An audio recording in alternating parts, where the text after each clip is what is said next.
So why do you pick me up? Gonna baby, just to let me down. Oh, nabitin ba kayo? Hello mga mi, kamusta kayo? Gawa muna tayo ng cake bago umattend ng party. Ito nga pala yung icing na ginamit ko, ACC, baka naman.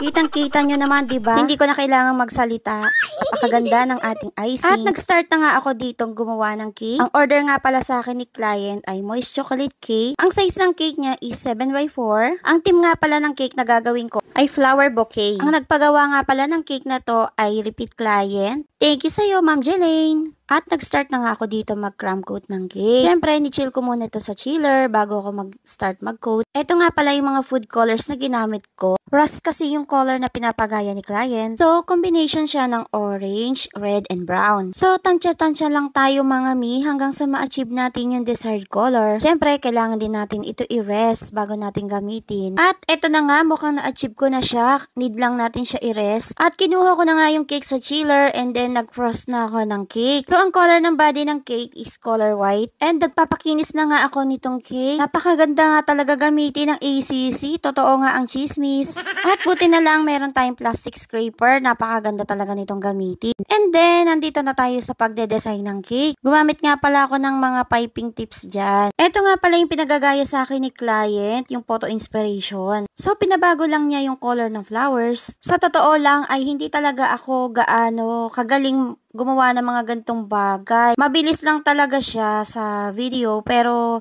mabagal po yan sa real time. Medyo tumatabingi na nga yung pinaka-stem niya kasi hindi naman talaga tayo sanay. At pagkatapos nga niyan ay nag-start na ako mag-pipe ng flowers. Ganito yung piping tip niya, ilagay ko dito sa screen. Nung gumagawa nga ako, parang hindi talaga ako nagagandahan. Kasi gawa nga ng color ng pinakabulaklak niya ay ganyan. Sumunod lang naman ako kay client. Pagkatapos nga, naglagay na ako ng mga dahon. Sa isip ko, magugustuhan kaya nito ni client? Ay sana naman talaga ay magustuhan.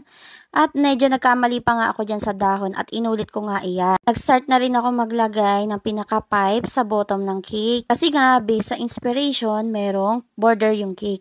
At naglagay na nga rin pala ako nitong ribbon. Yung ribbon na yan ay na-order ko sa Orange app. Ilalagay ko na lang yung link sa comment section. At nagdagay na rin ako ng mga fondant letters at mga pearl dragees. At sa wakas ay nakaraos na nga ako dito sa cake, dito sa bridal shower cake. Sa wakas makaka-attend rin ako ng alumni. Humabol talaga ako mga mi. Late na nga ako, niloloko nga nila ako. Ang layo daw ng bahay namin sa school. Siyempre gumawa pa tayo ng order. At ayan, gabi na nga, halos nag-uwian na yung iba. Ayan, at sa wakas ay nakapag-banding na din ako sa mga kaibigan ko. Imagine, 20 years na pala yung nakalipas bago ulit kami magkita-kita. So hanggang dito na lang mga mi. Sana'y may natutunan kayo sa video. Thank you so much for watching.